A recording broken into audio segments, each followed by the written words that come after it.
रीवा शहर का अटल पार्क, जो नागरिकों के लिए एकमात्र खुली हवा में योग, व्यायाम, ध्यान का स्थान था, सिविल लाइन स्थित अटल पार्क अब ठेकेदारी व्यवस्था में संचालित किया जाएगा। हाल ही में इसको लेकर टेंडर प्रक्रिया की शुरुआत हो चुकी है। यह पार्क अब पूरी तरह से ठेके पर चलेगा और इसके साथ ही आम जनता के लिए इसमें प्रवेश करने पर शुल्क यानी टैक्स देना अनिवार्य हो जाएगा। यह वही अटल पार्क है जो अब तक जनता के लिए सुबह शाम निःशुल्क भ्रमण, व्यायाम, योग और सामाजिक परिचय का केंद्र बना हुआ था। लेकिन नई व्यवस्था के बाद इसका स्वरूप पूरी तरह बदलने जा रहा है। नगर निगम द्वारा टेंडर प्रक्रिया को ऑनलाइन शुरू किया गया है, जिससे साफ संकेत मिलते हैं कि पार्क का संचालन अब किसी निजी संस्था के हाथों में होगा। ऐसे में लोगों को पार्क में आने जाने के लिए शुल्क चुकाना पड़ेगा। यह निर्णय जनता में चिंता और असंतोष का विषय बन चुका है, क्योंकि यह पार्क विशेष रूप से उन लोगों के लिए मुफ्त और सुलभ था जो स्वास्थ्य लाभ, मानसिक शांति और सामाजिक मेल जोल के लिए यहाँ नियमित रूप से आते थे। अब सवाल यह उठ रहा है कि क्या स्वास्थ्य, व्यायाम और मानसिक शांति जैसे मौलिक जरूरतों पर भी टैक्स लगाया जाएगा, और क्या इस फैसले से आम जनता को वाकई फायदा होगा या यह उनके लिए एक और बोझ बन जाएगा। इस खबर के बारे में आपकी क्या राय है, हमें कमेंट में जरूर दें। लेकिन एक जनता के लिए एक पार्क बनाया गया चौराहे में अटल पार्क, उसका भी टेंडर कर दिया गया। क्या मानते हैं आप किस प्रकार से? देखिए, रीवा जिले में और नगर निगम के अंतर्गत 45 वार्डों के अंतर्गत एक बड़ा ऐतिहासिक रीवा का बड़ा पार्क सिविल लाइन पर स्थापित हुआ, बनाया गया, जिसको हम अटल पार्क के नाम से जानते हैं। और निश्चित तौर से रीवा में इकलौता ऐसा अटल पार्क है जो अटल पार्क में लोग सुबह सुबह भ्रमण करते हैं, योगा, ध्यान, व्यायाम, या साथ में लोग आपस में परिचर्चाएँ, संगोष्ठियाँ या आध्यात्मिक चर्चाएँ, संवाद, बहुत सारे काम वहाँ करते हैं। लोग आपस में बहुत मिलते जुलते रहते हैं और इस प्रकार के आयोजन के लिए बड़ा ऐतिहासिक पार्क है और निश्चित तौर से अच्छा पार्क है। और जिन लोगों ने पार्कों के प्रति ये मंशा रखी, उनके प्रति हमारी सदैव शुभकामनाएं हैं। परंतु जैसे अभी टेंडर हुआ और ऑनलाइन टेंडर हुआ, तो ऑनलाइन टेंडर में दिखने लगा कि अटल पार्क का भी टेंडर किया गया है और अटल पार्क महज 2-3 घंटे जनता के लिए खुला रहेगा, बाकी उसमें भी टैक्स लगेगा। यह निश्चित तौर से दुर्भाग्यपूर्ण है कि रीवा की जनता के लिए एक ऐतिहासिक पार्क है। आप इंदौर, भोपाल, अभी जब चर्चाएँ होती हैं तो ये कहा जाता है कि रीवा विकास में भोपाल इंदौर को पीछे छोड़ रहा है। रीवा इंदौर को आप देखिए कि एक मेघदूत करके वहाँ पार्क है, जो रीवा की आधे से अधिक पूरी सिविल लाइन उसमें समा जाएगी। इसी प्रकार भोपाल में बड़े बड़े पार्क है, किसी में किसी का टैक्स नहीं है, लोग आते हैं, जाते हैं, घूमते हैं, टहलते हैं। पार्क किसी के लिए सार्वजनिक स्थान होते हैं।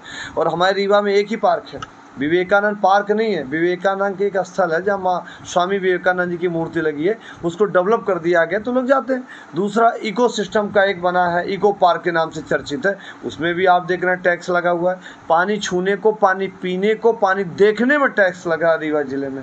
आप कहीं भी रीवा में जाएंगे, चरौला मंदिर जाएंगे तो टैक्स आपको देना होगा।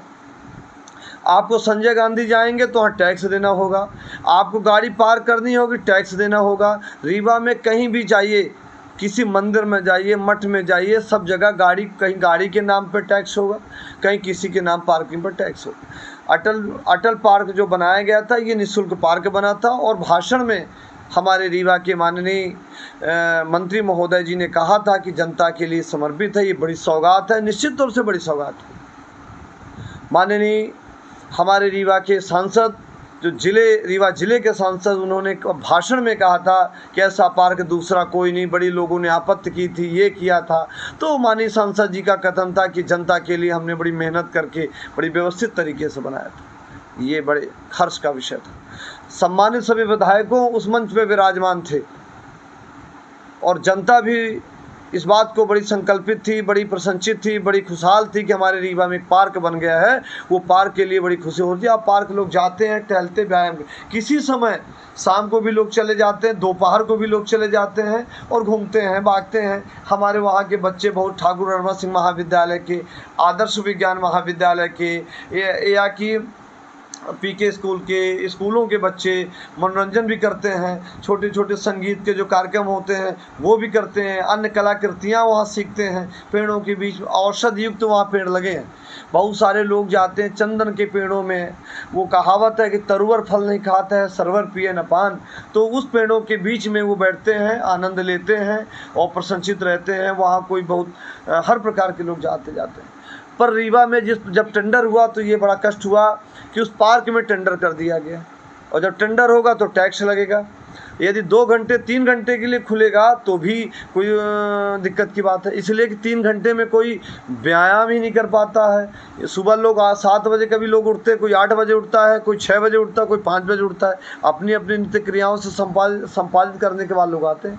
तो जो 24 घंटा खुला होना चाहिए पार्क, वो महज 2 घंटा जनता के लिए खुलेगा। ऐसा कुछ 2-3 घंटे खुलेगा ऐसा प्रावधान है। पर मैं ये चाहता हूँ कि जो टेंडर हुआ है ये निश्चित तौर से गलत टेंडर है। इस टेंडर को निरस्त किया जाना चाहिए और 24 घंटा जनता के लिए ये पार्क खोलना चाहिए।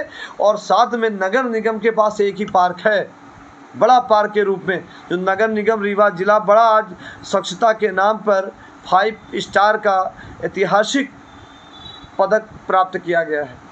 यानी 5 रैंक का जो इनको सम्मान मिला है, जो ग्रेड मिली है, उसके लिए रीवा की जनता इनको बधाई दे रही है।